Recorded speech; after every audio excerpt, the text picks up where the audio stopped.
வந்து சீதாவுக்கு பதிவு பண்ணின தகவல் மையத்தில் தான் அருணுக்கும் அவங்க அம்மா பண்ணி வச்சுருக்காங்க. 2 வீட்டுக்கும் அவங்க ஃபோன் பண்ணியிருக்காங்க. உங்கள் பொண்ணுக்கு ஒரு நல்ல மாப்பிள்ளை ஜாதகம் அமைஞ்சிருக்கு, வந்து பாருங்க அப்படின்னு சொல்லி. சீதாவோட ஜாதகத்தையும் யோசிச்சுக்கிட்டு அருணோட அம்மாவுக்கும் ஃபோன் பண்ணி உங்கள் பையனுக்கும் நல்ல பொண்ணு ஜாதகம் அமைஞ்சிருக்கு அப்படின்னு சொல்லி அங்கேருந்து ஃபோன் பண்ணுறாங்க. 2 வீட்டில் இருந்தும் ஃபஸ்ட்டு அருணோட அம்மா கிளம்பி போயிடுறாங்க. அவங்ககிட்ட சரிங்கம்மா வந்துட்டிங்களா, நான் பொண்ணு வீட்டுக்கும் ஃபோன் பண்ணியிருக்கேன், அவங்களும் இன்னும் கொஞ்சம் நேரத்தில் வரேன்னாங்கம்மா, அந்த ரூமில் வெயிட் பண்ணுங்க அப்படின்னு சொல்லி அருணோட அம்மாவை அந்த ரூமில் வெயிட் பண்ண வச்சிடுறாங்க. அதுக்கப்புறமா முத்துவோட ஃப்ரெண்டும் சீதாவோட கல்யாண விஷயமா போயிருக்காங்க அங்கே. அப்போது அங்கே இருக்கிறவங்க சொல்கிறாங்க, உங்கள் பொண்ணுக்கு அருமையான மாப்பிள்ளை ஜாதகம் வந்திருக்குங்க, பார்க்குறீங்களா அப்படின்னு கேட்குறாங்க. முத்து, ஆமாங்க, ரொம்ப சின்சியராக தொலைவிட்டுருக்கு சீதாக்கு, அதனால நல்ல பையன் ஜாதகம் இருந்தால் காட்டுங்க அப்படின்னு சொல்லி கேட்குறாங்க. காட்டுறது என்னங்க, பையனோட அம்மாவே இங்கே வந்திருக்காங்க, பார்க்குறீங்களா அப்படின்னு கேட்குறாங்க. அப்போது ரூம்குள்ளே இருந்த அருணோட அம்மா எனக்கு ஃபோன் பண்ணி, தம்பி டியூட்டி முடிஞ்சிருச்சா, நான் இங்கே தான் திருமண தகவல் மையத்தில் இருக்கேன், அங்கே பொண்ணோட ஜாதகம் ஒன்று நல்லா செட் ஆகுதுன்னு சொல்லியிருக்காங்க, வா ஃபோட்டோவையும் ஜாதகத்தையும் பார்த்துட்டு போயிடலாம் அப்படின்னு சொல்லி அருணையும் வர சொல்லியிருக்காங்க.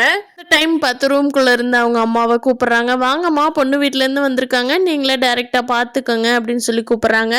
அருணோட அம்மா எந்திரிச்சு வெளியே வர்றாங்க. பார்த்தோன்னே முத்துவுக்கு பயங்கரமாக ஷாக் ஆகிருது. என்னங்க, நானே வேண்டான்னு சொல்லிட்டு இருக்கேன், இங்கே வந்து அப்ரோச் பண்ணிட்டு இருக்கீங்களா அப்படின்னு கேட்குறாங்க. அதுக்கு அருணோட அம்மா, ஹலோ, நீங்கள் எப்படி இங்கே ஜாதகம் கொடுத்துருக்கீங்களோ அப்படி தான் நானும் கொடுத்துருக்கேன், என் பையனுக்கு வேறு பொண்ணை தேடலான்னு சொல்லித்தான் இங்கே ஜாதகத்தை கொடுத்துருக்கேன், உங்கள் பொண்ணை கேட்குறதுனா நான் எதுக்கு இங்கே கொண்டு வந்து கொடுத்து உங்களை கேட்டுட்ருக்கேன் அப்படின்னு சொல்லி அருணோட அம்மா சொல்கிறாங்க.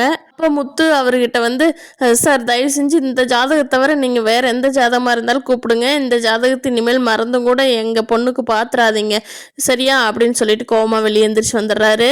வர்றப்போ அவரோட ஃப்ரெண்டு, டே முத்து முத்து முத்து நில்லுடா அப்படின்னு சொல்லிட்டு கூடவே வெடி வந்து அதுக்குள்ளே வெளியே வந்துட்டாரு. முத்து, பாத்தியா முத்து, அங்கே கூட ஜாதக பொருத்தம் கூட அருணுக்கும் சீதாவுக்கும் தான் கரெக்டாக வருது, பேசாமல் கல்யாணம் பண்ணி வச்சுறேன் முத்து, அவங்களுக்கு மனப்பொருத்தமும் இருக்குது ஜாதக பொருத்தமும் இருக்குது அப்படின்னு சொல்லி அவரோட ஃப்ரெண்டு கேட்குறாரு. அதுக்கு முத்து, டேய் பேசாமல் வா, உன்னை அவ்வளோதான் ஃப்ரெண்டுன்னு கூட பார்க்க மாட்டேன், ஏதாவது பண்ணிடுவேன், வா போலாம் அப்படின்னு கூட்டிகிட்டு வந்துடுறாரு. இப்போ அருணும் கரெக்டாக அந்த திருமண தகவல் மையத்துக்கு அவங்க அம்மா சொன்னதுனால போகிறாங்க. எங்கே அந்த பொண்ணை பார்த்து வச்சிடறாரோன்னு அவரும் புலம்பிட்டு போகிறாரு. பார்த்தா முத்து ஆப்போசிட்டில் வராரு. முத்துவுக்கும் அருணுக்கும் நேருக்கு நேர் முட்டிக்கிறாங்க. சொல்கிறாரு, இந்த உயிரே போனாலும் இந்த கல்யாணம் மட்டும் நடக்காது அப்படின்னு. அருண் சொல்கிறாரு, அதையும் தான் பார்த்துருவோம் அப்படின்ட்டு 2 பேர் உள்ளே போயிடுறாங்க. முத்து வெளியே வந்துடுறாரு. பார்க்கலாம் ஃப்ரெண்ட்ஸ், இந்த உண்மையெல்லாம் எப்போ முத்துவுக்கு தெரிய வருதுங்கிறது, தெரிய வந்ததுன்னா மீனா கிட்ட அவர் எப்படி ரியாக்ட் பண்ணுவாருங்கிறதே இனி வரும் எபிசோட்ல பார்க்கலாம். இந்த வீடியோ பிடிச்சிருந்தா லைக் பண்ணிக்கோங்க, நம்ம சேனல் இன்னும் சப்ஸ்கிரைப் பண்ணாதவங்க சப்ஸ்கிரைப் பண்ணிக்கோங்க. தேங்க்யூ.